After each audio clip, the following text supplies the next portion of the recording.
About Stimulus.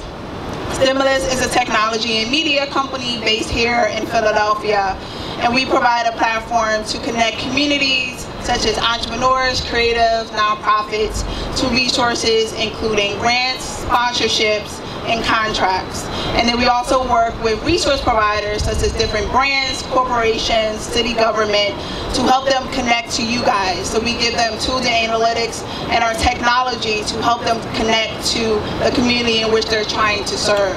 So we've been doing these type of events now almost a year and a half. So different themes, different topics that help connect different brands that you're seeing around the room today to entrepreneurs, creatives, consultants, nonprofits as well.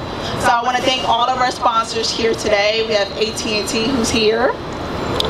We have Quaker City Coffee Company, who also has coffee right here, cold coffee. It is hot as hell out here. So we have cold coffee here. We have On Point Communication, which is also an event partner. We have WeWork, the space that you're in.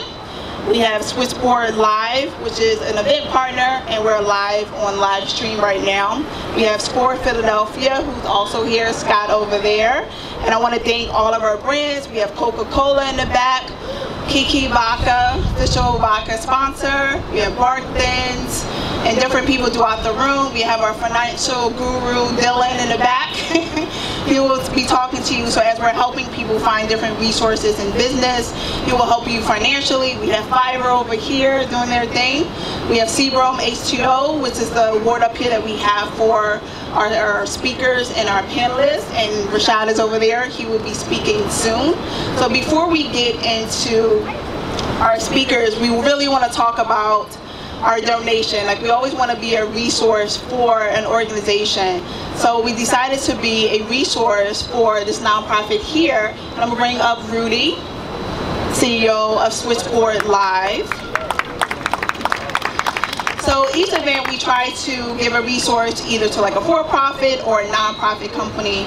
So we decided to work with Resources for Human Development, Woodstock Family Center, that focuses on women and children experiencing temporarily homelessness. So we have the director, the operations director, and the director here to tell you more about the center. And then Rudy, the CEO at Switchboard, will be donating computers to help the ladies and the children out. So I'm going to have them introduce themselves and tell you a little bit more about the center. Hello, I'm Heisha McMickens, and I am the operations manager for Woodstock Family Center. I'm Dr. Michelle Burns. I'm the director of Woodstock Family Center. We house 64 head of households and approximately 120 children. And we provide services to women and children who are homeless. We are a temporary shelter. Most of the times our women and children, they stay at our facility for 6 to 9 months and some up to a year. So we are elated that we were selected to be a part of this program, and that they're donating the computers and the desktops to our facility, and it's going to go to help our women and children. Our women and children, they are oftentimes traumatized and they are experiencing loss because they're homeless. So we try to make things as normal as possible to bring some normalcy to their lives while they're there and while we help them find housing. We are funded through the City of Philadelphia, and we look for more partnerships. So if there's anyone else out there with a lot of money, please let us know, because we're always looking for additional monies. Thank you, ladies, so much. So alongside donating the computers, we're going to plan a business and technology event there to help with the women and children, teach them about STEM, teach them about business, and really help them utilize the computers that will be located at the center. Thank you guys for having me. As Tiffany said, I am also a Fiverr member, but I'm also CEO of Artistry Studios. It's a film and animation production company, and they asked me to come out to share my experience through the company using Fiverr as a platform. And let me tell you guys, Fiverr will change your life. Let me tell you how it changed mine. This letter, I wanted to show you something, guys, before I share my story. This right here, this letter represents freedom to me, okay?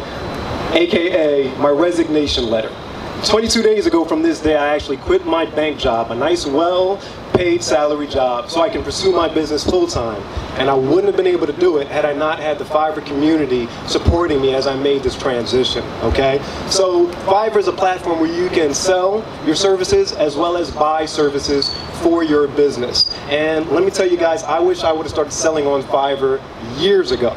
All right, and the reason being is because Fiverr is a platform full of people that are looking to buy what you have to offer. So if you guys have businesses here, anybody that's here that has a business, you should absolutely have a profile on Fiverr. So I want to share with you guys 3 tips. If anybody's in here that is looking to make that transition from employee to employer, you need to take heed of these tips. All right, so BIP is BIP, build, invest, promote. All right, so like I mentioned to you guys before, I built a profile on Fiverr, and the craziest things started happening. People started reaching out to me, asking me to do jobs for them, okay? And as I mentioned, I do film and animation, so these videos helped promoted their business, and they came to me because they needed that service. And so whatever service you guys have, again, like I mentioned, build a profile. It costs nothing to do. It takes minutes to create, all right? So build. The next step is invest. I was buying on Fiverr for my business way before I started selling this year. And logos as low as $5. Whatever services that you may need, there's a budget and somebody that's willing to do it for you. So take advantage of that and invest. And let me tell you, from someone that's come from the banking world, I've helped clients with retirement plans, stocks, bonds. There's little investments that are going to give you the same type of return as the investment you put into your business. All right, guys. So, and let me tell you, the wealthy cats, the people that had the money in their accounts, hundreds of thousands, sometimes millions, all business owners. So if you guys are looking to make that transition, take advantage of the opportunity Fiverr offers and invest in your business, all right? The last tip I wanted to share with you guys is promote. Promote your business. You are your business is you. Everybody should know what it is that you have to offer. So get out there, promote it to the world. And the beautiful thing about Fiverr is that they have a community full of people that are looking for the services you have to offer. So take advantage of it. Get out there and promote. I want to share with you guys a quick story. I was part of the Fiverr Game Changer competition recently, where they gave you the opportunity to promote your business for a chance to win an opportunity to present your business at Yankee Stadium. Now, although I didn't win the competition, because I promoted so heavily what I was doing, which was a documentary to promote better banking practices in our underserved communities, I got people that were reaching out to me that they wanted to help support the documentary. People that want to point me towards people that can help sponsor the documentary. And none of this would have happened if I didn't promote. So get out there, share your story with the world, let people know what it is that you do, because you'll be surprised who's listening on the other end. All right, guys, so build, invest, promote, rinse and repeat, and I promise you'll be successful. Thank you for your time, guys. I'm Mike Morris. I'm Rashad Lambert. I'm the CEO of Cerebellum H2O. I'm also the founder of a sporting marketing group and a Lambert Legacy charity. So I just want to share 3 do's and don'ts of a sponsorship.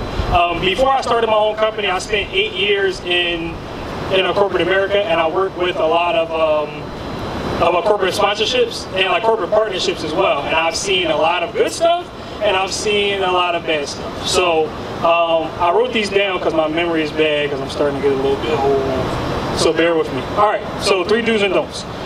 So number 1 is be clear. And by be clear, I mean clearly define the ask, and don't let us have to decide for you what your ask is. Be very clear in your email or on your phone call what it is that you're asking that particular person for. And number 2 is be intuitive. So highlight the the ROI or the return on the investment, because no matter what the, which corporation it is or what the CGI is, and what they're saying is that they don't want to get anything back. Everybody wants to get something back in return. So when you're asking a company, big or small, for something, highlight what you can offer them and not just what you want from them. Be proactive. So give advance notice. If you have an event that's this Friday and today is Wednesday, it's probably not a good idea to reach out. You should always give yourself like 4 to 6 weeks, or sometimes 4 to 6 months. It just depends on the size of the event. So those are the 3 do's. These are the 3 don'ts. Be prepared and be flexible. Do not only ask for money. I'm going to say this again. Do not only ask for money. There are a lot of companies that have a lot of different things they can offer, and when you only ask for money, then they'll think that's all you want. So be prepared and be flexible, and always have like a backup, ask for product or some sort of other type of sponsorship. Number 2 is be concise. So don't construct an encyclopedia thick proposal. We all know you're good at Photoshop and you want to show off your skills, and that's great, but nobody wants to read all of that. Like, there are actual people who have to read through these proposals, and they have jobs, and you're one person at one event at one company, and there are thousands and in some cases millions of people who are reaching out to them. And if you want to get your point across, or to get your event sponsored, or like possibly get your email read and open, then I would be concise. And then the last part is, and my phone just died. Okay, got you. So when you're approaching smaller companies, make sure that you consider options other than outside of expensive product donations. So I think like Coca-Cola is here. So when you're approaching some company like Coca-Cola, you don't want to ask for a year's supply of Coke. That's not something that they're probably going to offer you. When you're approaching AT&T, they're not going to give your whole company free phones and free service. Are they? No. It's worth a shot. It's worth a shot. I'll just shoot. And then the last thing is to read between the lines of the brand. So some brands that you may think that you have an idea of what it is that they do or what it is that they offer, on their website, on most companies' websites, they have a policy for sponsorship and for partnership, and you should like read through that beforehand. I can tell you a quick story until I'll cut my mic on. So there was a company that there's a person who I know who works at that company. I won't say if they're here. I can't see in the back, but they had on their website published in big bold letters that they were not accepting any sponsorship for the remainder of the year. And every day they were getting new emails and new requests and new phone calls, and nobody ever thought to read it. And the reason why they asked for all emails and all sponsorship requests to be submitted with a date after January of that next year, because they were already fully committed for that year. So even if your event is not coming up soon, and if it's not this week or not that day, if it's the next year, you still should just read that policy and be prepared to either hold your request or to submit it in the proper form. So those are my do's and don'ts. A little bit about my company. We're a small company. We are not accepting sponsorship requests right now until January. That's not the company that I was talking about, just a happy coincidence. So Cerebellum H2O is an all-natural alkaline water. We are available in my cafe that's in Brewery Town. It's in High Munch, 1233 North 31st Street. Joe, yeah, this guy knows what I'm talking about. Joe likes Cerebellum, so you should like Cerebellum too. People that love themselves love Cerebellum. All right, thank you. So first we have Adenzio Williams, the VP of News for NBC Universal, and he's going to speak to media sponsorship. Me being in media, I get asked all the time, how do you get on TV? How do you get on the radio? So we're going to speak and really answer those types of questions for nonprofit and for-profit companies. Then we have Josh West, District Sales Manager for Coca-Cola. He's going to discuss beverage sponsorships, all the beverages that you have here. How do you get beverages for your events? And then we have Damian Smith, brand manager for Kiki Vodka. He's going to discuss alcohol sponsorship. They're our alcohol sponsor for this evening. Then we're going to speak to Scott Merkin. He's running a little late. Like I said, he's from Rock Nation Company called ESM Productions. And then we have Jen Dennis, Chief Brand Officer for Honey Girl. And she's going to discuss how do you get food for your events. Every time you have your events, you don't want to go out and always spend a lot of money on food, right? So you want to figure out how do you get food for your events to make sure that you always have something that's keeping your attendees here. Alcohol and food is one of them. So we're going to start with Angio. So we just had NBC here, but they had to leave for an emergency, right? So anytime you have media coming to your event, you have to like rush and get everything that you need before they had to leave. And of course something happens where there's an accident at the same time of my event. So they had to leave early. So, Angio, how do you get your event, your program on television, whether you are in media or a nonprofit or for-profit company? First of all, thanks for coming out. I will start off with, don't email me or call me. Sometimes you can go a little too high up. But listen, if you do send an email, try to, one, do it early in the morning. The early bird gets the worm. I would say the day of.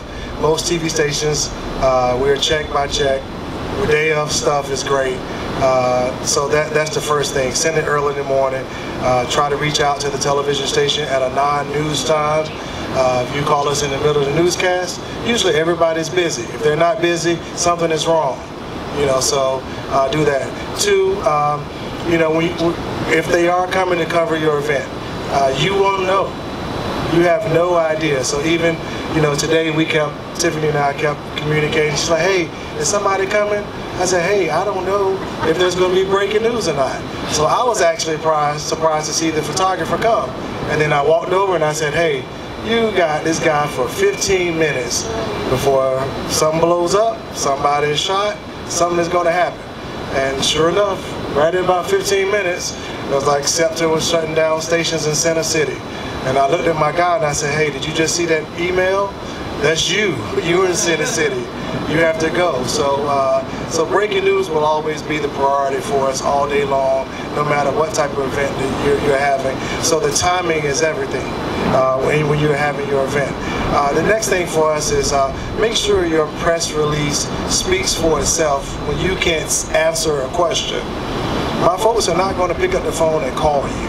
They're getting 200 emails every hour. 200 emails every hour. So make sure when they're scanning through your stuff, right off the top, it says what you are, what you're doing, what time, what's the best time to have your event. What's the best time a photographer should come. So I called Tiffany, I said, hey, realistically, you have a 2-hour event here. When should they come? She's like, all right off the top. So well, he was here early. Now he was what, about 10 minutes late starting? I know, but it was you're a good example for the folks that are here. Last thing for us is make sure you have something that is visual. We are TV. We hate meetings. We hate stuff that's not visual, or what I call boring TV. So, they say, hey, Angio, we're gonna come spray you, not spray. We're gonna come video the event that you're at. And we want to make sure that we're going to get there at the right time. We told them right off the top, it should be a lot of visual folks. She told me it was outside. I said it should be good for the 11 o'clock newscast. So hopefully those things work. I'll hang out for a little bit afterwards to answer questions. Well, thank you for that. So like I said, we had NBC here and they had to leave. But this is normally what happens when you're trying to get, media for your event, whether you're a nonprofit or for-profit company, and how precise you have to be, following up 100 times. It's always good to have them speak on your panel if possible to make sure that they get here. But just really understanding how to approach them and the type of information that you should actually have in your press release. So then we're going to get to Josh West, District Sales Manager for Coca-Cola, and he's going to discuss how do you set up for beverage sponsorships and how often should you ask, how much should you ask for, things of that nature. So like Tiffany said, my name is Joshua West. I'm the District Sales Manager for Philadelphia, and no, we will not give you beverages for a year. So we'll start out, please don't ask for that. But really what we're looking for is trying to find out the who, what, when, why, and there. So first we want to know, who is your organization?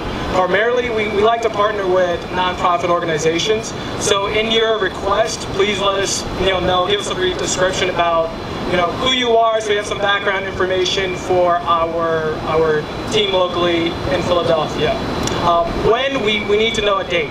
So again, please do not come to us like the day before. We typically need 45 days notice for an event. We have to set things up. We have to figure out how it's going to process through our system. We need to talk to our community affairs department to decide whether or not this is something that we are going to be able to support. The why aspect, so we'd like to know again, why are you having this particular event? How can Coca-Cola be a partner with you in this particular event? And then the where. This really deals with the logistics. So a lot of times, I just got a request for sponsorship this week. So where is the event going to be? We have a very dynamic business, and we have to work a lot with our distribution teams. So if you're an organization that does not currently have an account with us, then we need to look at how we're going to get that product down to you. So that deals with working with our distribution team and figuring out how we can get a truck down to that particular event. In terms of monetary sponsorships, we really like to work through the Coca-Cola Foundation. So there is a lot of money available through that foundation. So I would recommend going to our website and taking a look at that and filling out an application for the Coca-Cola Foundation. Now with that organization, we primarily look to partner with organizations that are looking for opportunities with youth development, business empowerment for women, and community sponsorships. So use the Coca-Cola Foundation for that opportunity. And then also locally in Philadelphia, we don't just deal obviously with product donations, but we have a lot of individuals who can come in and work for your event also. So recently we did a community event at Shepherd Elementary School in which we donated books, and we helped organize books and other school materials for children. So there are a lot of opportunities to partner with us, and really as long as we have enough information and time, then we can make something happen.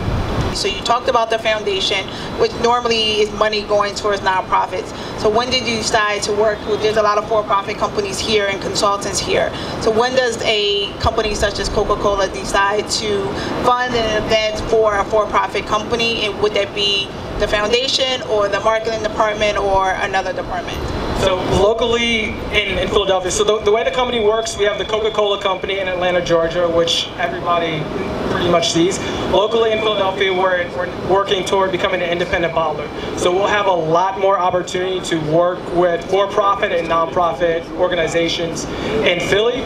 So really, we just need to have information. So submit a letter to either myself or the company, and we'll make sure it gets to the correct department and figure out how we're going to support that event. So in terms of nonprofit versus for-profit, we work with both, and we really just need to know who you are and what ways in which the company can support you, and then we'll figure out based on what resources we have how we can support your organization. Awesome. So now we have Jen Dennis, Chief Brand Officer for Honey Grow. Honey Grow you have over there, one of my favorite restaurants here in Philly. So Jen, a lot of people think when they are asking for food instead of money from a brand, it's a little bit easier, but brand still costs as much as giving food. So can you talk about how you decide to give food for a brand, food for an event, whether it's nonprofit or for-profit? Thanks, Tiffany. Yes, as a Philadelphia-based company, giving back to the community is something that's super important to Honey Grow. We started here in 2012, and even though we've been growing throughout the Northeast, we continue to try and give back in all of our local communities. So for us, it's important to know similarly as much information as possible to understand what the benefit is for both us and the community. And if we can see a return in terms of growing our awareness as Honey Grow and also doing good within the community, those are the two mutually beneficial things that can help both of us. There's often times when we could utilize our social media networks and potentially expand your social media networks to help give more exposure to the causes or the things that you're trying to promote, as long as they align with our brand values. And I think the other thing that I would add in terms of how to get a brand's attention in terms of asking for contributions or partnerships would be to do the homework and really understand who you're asking and what our brand aligns with, so that you understand where the synergy might be. And whenever that kind of thoughtfulness has gone into things, we tend to notice those more quickly, as opposed to people just asking for handouts, which of course needs to happen sometimes as well, but it kind of shows the dedication behind both your organization, the cause, and the alignment between both. Even though you're asking a Coca-Cola or a Honey Grow for money in our product, and they are a big company, but doesn't mean they need to give it to you, right? They need to understand what is the benefit on both sides, whether you're small, whether you're a nonprofit or for-profit. How do you help them and how can they help you? So just making sure that you combine those two together. Absolutely. So next we have Scott Merkin, president of ESM Production, a Rock Nation company. And I've known Scott on and off for years. I've always seen him at every festival and concert throughout the city. And he started from a small company, now it's a huge company. We're working with bigger brands. So what do you tell like creative agencies here, consultants here, on how to approach a brand when they are new, to either have a partnership and or obtain a sponsorship from them? Thanks. So I think what everyone said on this panel, I would say ditto, right? And I've had the opportunity to work with most brands on this panel, and or love Honey Grow for lunch. And so when you're engaging with people, right, which is what it's all about with sponsorship, right? So there's a value prop, right, is I guess what we call it, right? So the brands that are going to support an event, whether it's a live engagement, broadcast, whatever it is, the value prop is we want to touch people. We want them to understand our brand. We want them to be engaged. We want them to, whether it's a beverage brand, food and beverage, car, whatever it is, we want people to experience, right? So then there are folks that put that agreement together. But what's hugely important, and this is where we've been in the trenches, very much behind the scenes, which is where we like to be. We call it the promise keepers, right? So we often see a poster, an ad mat, a web post, a news story, whatever it might be, that says these are the things that are going to happen, and then production, which basically equals the word execution, has to make sure that we're delivering for that, right? So if you want to touch 10,000 people and you want them to touch whatever and feel whatever and see whatever, whether it be on screen, on a broadcast, in a booth, on a footprint, they got to be able to get in, they got to get their truck in, they got to get their folks in, they got to do all those things. Any one of those things falls apart, suddenly 2 weeks, right? 2 weeks later, everyone's sitting at a table going like, we didn't exactly get what we thought we were going to get, right? So then there's we need to renegotiate. So production has to keep the promise, and often, and I've been part of, again, very much behind the scenes, but you know, my recommendation is that the folks that are responsible for execution and delivering what's needed need to be part of the process on the front end, because that gives confidence to the brands that want to invest. And all the brands represented here, which are wonderful brands, they're investing, in my opinion, for two reasons. One, they want to give back to a community that they're a part of. It's hugely important. Two, they want to get the brand out there. They have a job to do. They need to sell more of whatever it is they're selling. So it's all about connecting and executing. We can all look at a piece of paper that says we're going to do all these things, but when it's raining and it's 3 o'clock in the morning and there's trucks that can't get past security and all those things, it can all fall apart. So never lose sight of that would be my advice on that whole piece. So to add to that, if you are trying to fulfill that list and something happens, how does a small company make up for that? So sometimes things are beyond your control, whether it's raining, somebody failed on your team, whatever it may be. How would you recommend them coming back from that to make up their relationship, to continue their relationship? Transparency, honesty, communication from the very, very beginning.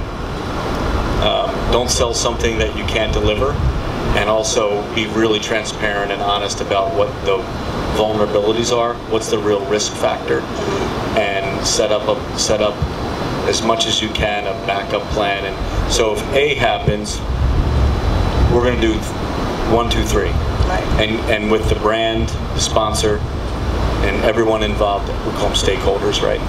Everyone knows what we're going to do when things that might be beyond our control happen, so that it's not a shell game. Everyone's really very honest and transparent. That would be my best advice for that type of situation. So next we have Damian Smith, brand manager for Kiki Vodka, our vodka sponsor for this evening. And there's a lot of new vodka companies that are launching here in Philadelphia. Kiki is a brand new vodka company, less than 2 years old. So Damon, how do you decide on what events you sponsor, whether it's for-profit or not-profit companies, individual events? How do you decide? Because giving away liquor can be expensive, and having it as a sponsored event could be expensive as well. So how do you determine who do you partner with and what's best for your brand? Well, what I use to determine who I sponsor is, you know, the community, just like we were talking about. I try to get back to everything local. So my brand is local. I want my brand to be known as a Philly brand, so it's easier for me to depict because my demographic, my geology right here is Philly. I'm not in any other markets like these bigger brands that are in New York or anywhere else. I'm right here in Philly. So everybody that reaches out to me, I turn down out of state a lot, unless it's big brands, like I did a thing with Pharrell, but that's Pharrell. So why wouldn't I do something with Pharrell in New York, or Dame Dash Diabetes in LA? I'll do that because those are notable people that will get my brand out there. But in-house, I'm small, big, non-profit. I want the city to know about our brand, and that we will be standing behind our city as much as we can once our brand grows, because most brands grow and then they forget where they come from.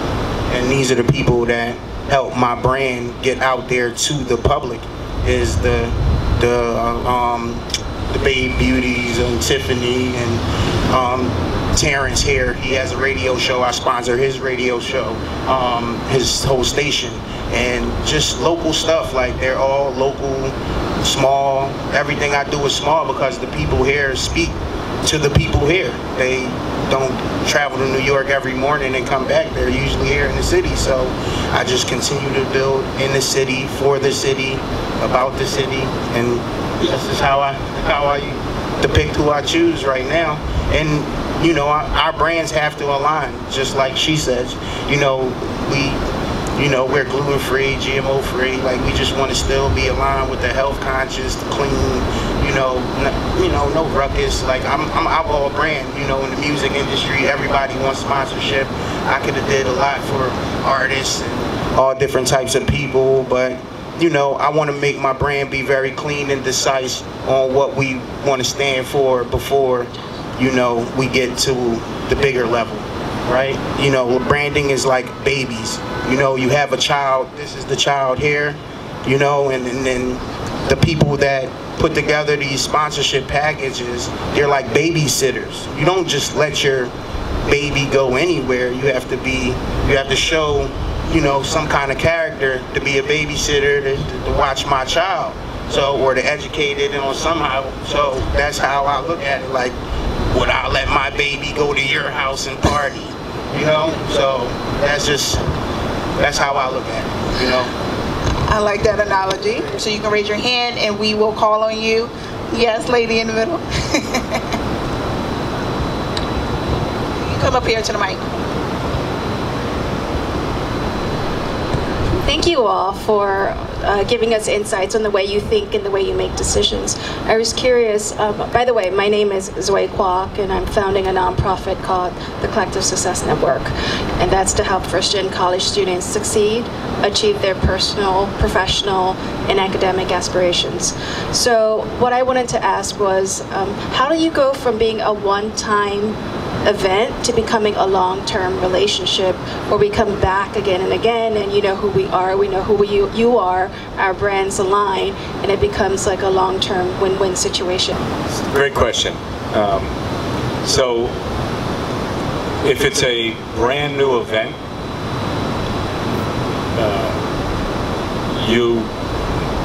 I'm just going to say I'm a very straight shooter, and I say stuff people are like, I can't believe you said that.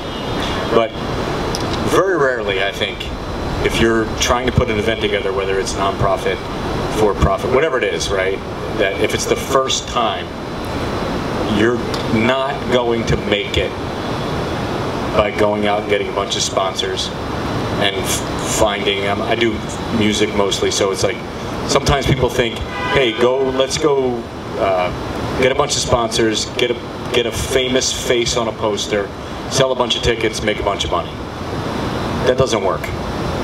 It never will, it never has.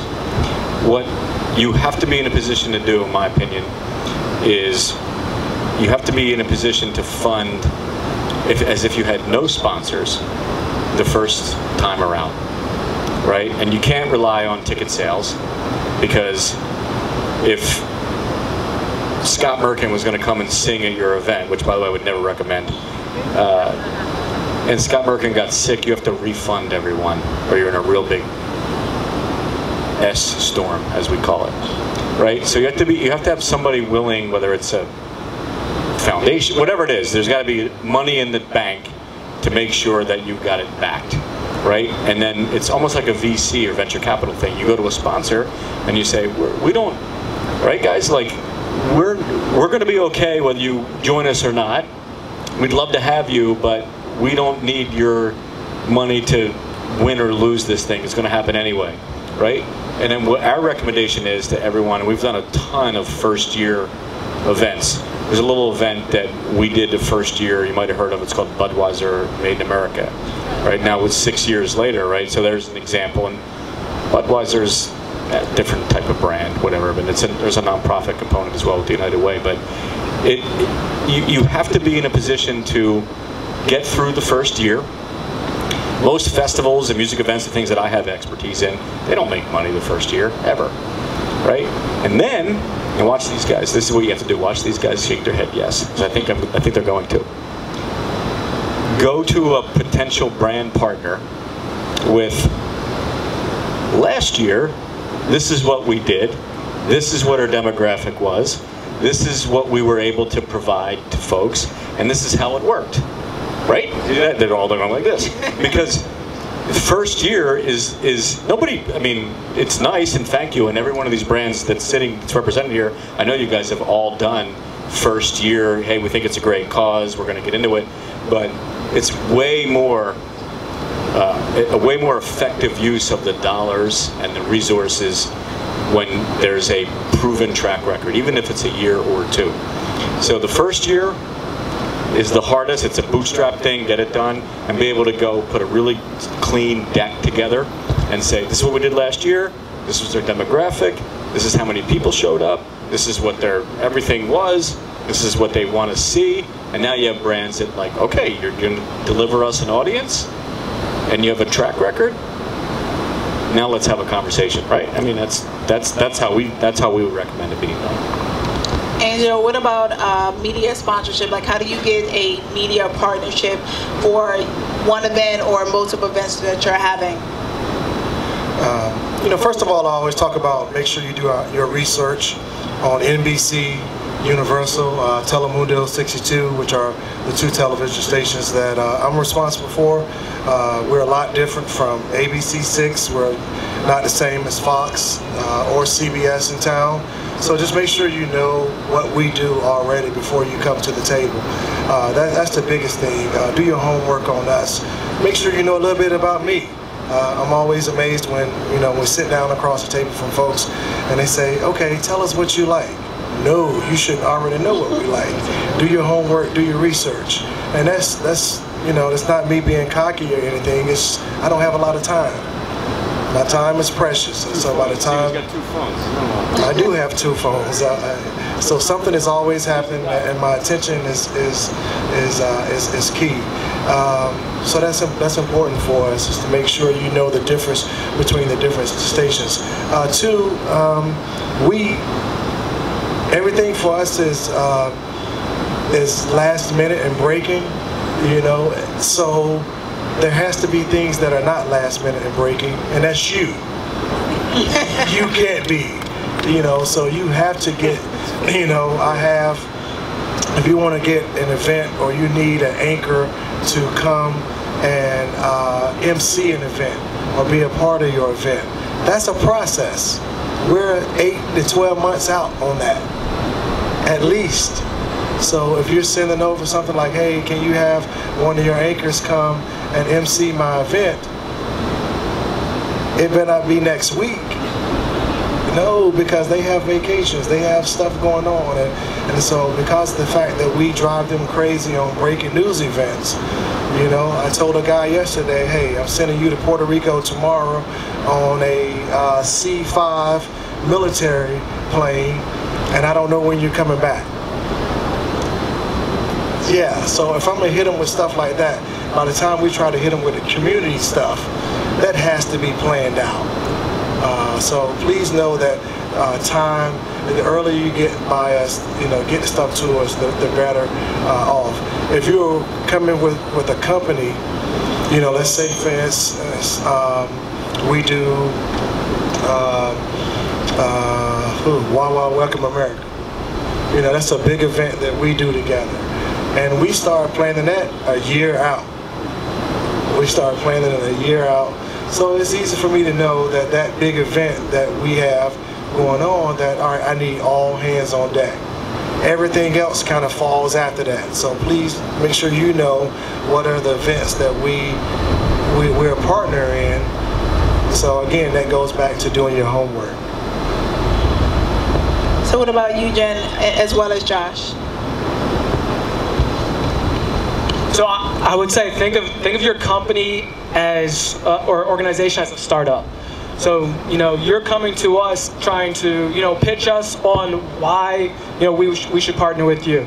The one thing I don't like is when organizations come to me and say, hey, this is going to be a great opportunity for you to get your name out there.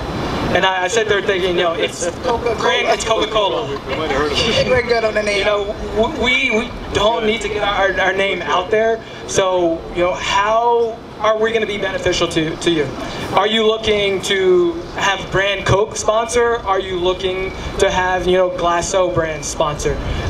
If you're a grassroots organization, do you want Honest Tea to come sponsor your event? So we have a lot of different brands and brand teams that could come and partner with you based on the mission of your organization. So have that research, do some research on the company and the brands, and then come with a plan on how we could best partner with you. And I know we also work with a lot of the larger events and productions in Philadelphia, but if you have these smaller events, give us a lot of background information and show us that you have some type of traction in the city. And I know like Anzio's busy, Scott is very busy. I've got a sales organization in Philly and some 900 customers. So make it very memorable and something that's going to grab my attention. So when I go home at night to look at emails or in the morning, I can say, hey, I want to follow this event and make sure this gets to our community affairs team, so we can get some product out there or whatever other type of sponsorship you need. And if you're looking for a large monetary sponsorship, again, make sure that event has some type of traction. It's been around for a while, and it has some type of impressions across the city.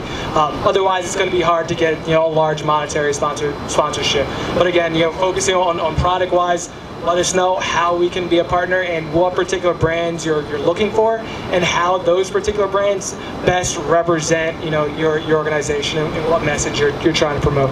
Lastly, Jen, and then we're going to wrap up so we have a chance to actually network with everyone, and then we're going to end with our event partners. Jen? I would echo everything that was spoken about here, and lastly, I would add that if you make an effort to showcase why you've chosen us over other people or options, I think that also speaks volumes. There's a lot of competition out there in each of our spaces. Why did you want us to be your partner in an ongoing fashion?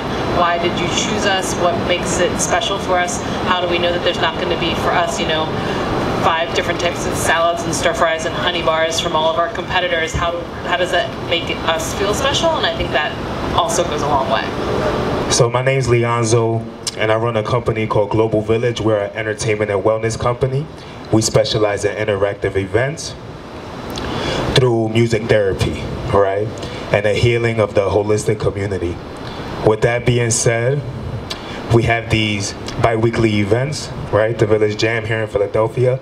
We've grown from 20, 30, 50, 100, now 200 people on average.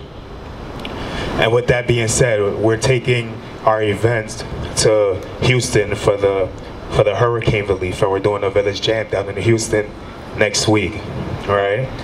And with that being said, I want to see how do you think, with companies that you guys, you know, work with, how can we collaborate, or how do I approach collaborating with foundations and programs that we're taking down to places like Houston to help the community thrive?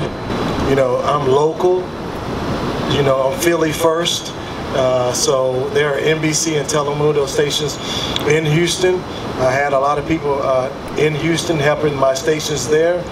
But because we are local, you know, I'm like, hey, I'm here. You know, what do you need? What can we do here first? So that's a big, you know, deal for us as a, you know, as a television station. Yes, I do go places. I sent somebody, I sent a team of 8 to Puerto Rico this morning. You know, that's to help those guys out there, and we'd have a large, you know, Puerto Rican community here that we want to make sure we're serving as well. But at the end of the day, you know, by the time, you know, my team come to me with ideas and suggestions, or somebody approach me about ideas and suggestions, I would say I'm Philadelphia first.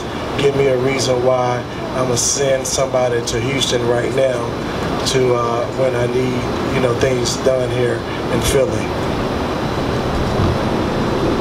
And that makes a lot of sense, and I think there's many points of view, and for your mission, that makes a lot of sense. You have a wonderful mission and idea, and you have a little bit of a global vibe, right? And so your instinct is, I mean, just let's take a minute and realize that, like, what happened in Houston is the largest amount of rain to fall ever to be recorded in North America. What the hell is that? Like, right? I mean, and what happened in Puerto Rico is like these, like most of the hospitals are knocked out. They don't have any power. They can't cultivate. So it's like, this is, what is that? Like, so your instinct, which is noble and righteous, is you want to help, you want to get involved, and you want to do something, right? And so my little corner of the world, which is a very small little corner of the world in entertainment, is most artists, they want to help too, right? And so every single artist that I work with has a foundation and has a mission and really cares about it. And many of them are coming together about hurricane relief. We're doing a, in fact, I just got it, and don't corner me at the end of this, but I just got the lineup for our Title X Brooklyn show, which is the 17th of October at the Barclays, that Jay-Z is hosting, and we'll have 21 artists that are all coming together, no fee, like showing up because we want to raise money to help, right? And so if you can get involved with those types of organizations, I happen to think one of the best artist foundations on the planet, I might be biased, Sean Carter Foundation, so I'm happy to make that connection. Get involved with the artists, figure out how to help, and when they see that your heart is where it belongs, the rest of it falls into place. And we need to help each other. We're all humans. We're all people. And the stuff that's happened in Houston and Puerto Rico and like Florida, we're really lucky here. Like that we get a little bit of rain, some thunderstorms, but these folks are like days, weeks, months without power. It's insane. So artists have foundations. If you can connect with them and help them fulfill their missions, that may be a connection for you. Oh, you guys are awesome. You guys are awesome. Tiffany is great. You guys are awesome. Like, I mean, I only like to partner with awesome stuff. So you guys are awesome. We're awesome. It's just an awesome event. Oh yeah, even though I was on the panel and I discussed a few things, I actually learned a lot. You know, all these other brands, they're bigger than me. They're years in on me. So you know, they gave me some insight on things that I could do better to push my brand further. So I hope it was informative for everybody that was in the audience, as well as it was for me. It's been very informative, and it's been very easy to talk to people and get to know people. It's very accessible. So as a participant and somebody that people was asking questions for, I hope that I was able to provide good information for everybody as I was speaking. And as a networking event, it's always great to meet other people who are doing things and see how we can network and build off of what I do as the television station. And then also, I believe that as you know, my job is to make sure that I'm making the community around me better. And so that's why I was happy to come and participate in today's event. It was a great panel. You know, it was my first time, you know, meeting 3 of the others, but also second time working, you know, with another one of the gentlemen. You know, so yes, I did enjoy, I did benefit from it, and you know, again, it was great because I thought it was making the community better and helping nonprofit organizations. Enjoyed it very much. A lot of great networking, a lot of great information. Tiffany always delivers when she does a Connect2Resources event. It never gets old listening to experts talk about how you interact with corporations, and I'm from a corporation with AT&T, how you interact with small nonprofits, with small businesses, entrepreneurial. So it's always good to just get a reminder and maybe get a few new tips in there that maybe I hadn't thought about before. What do I think about the company Stimulus? I'm from AT&T, and AT&T has sponsored Stimulus events, so what does that say? I think that you do some homework on the folks that you want to reach out to. Go to events like this, network, create relationships, and look at the interactions you're going to have with folks and the potential sponsorship. Look at them more. Don't look at them as transactional. Look at them as creating long-term relationships. So there's value for both parties, and it's mutually beneficial. So don't look beyond the transactional and look to something that is longer term. Thank you very much. All right. This was a lot of fun.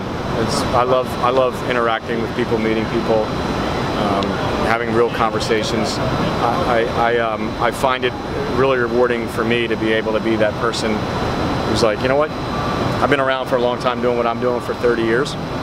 So like sometimes younger folks with less experience are nervous or afraid to ask a question like, oh, I don't want to. I'm like, you know what? Safe zone. Ask whatever you want. I'm cool. Like I'm happy to have any conversation. Like whatever. So I get as much out of this as the folks that got the chance to ask questions did. I thought it was a really good panel. Sometimes you see these panels and they're not really diverse. This was a really diverse panel in every sense of the word, right? From color of skin to gender to industry. Sometimes you wind up 4 white guys up there talking about what they did and wearing a suit and tie, and this was, I thought, a really great diverse panel.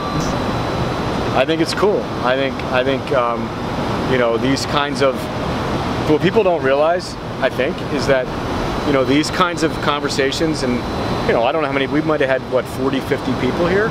Sometimes those events with a smaller size crowd versus hundreds, the people get so much more out of it, and they have an opportunity to really get something and touch people and forge relationships. And that's how it's worked for me over my entire career. Is like you make a connection, and everybody just, next thing you know, there's this cascading effect of goodwill. I mean, most people want to do the right thing and help each other, and when it's a small group and everybody can get together and exchange email addresses and stay in touch, that'll last for a very long time.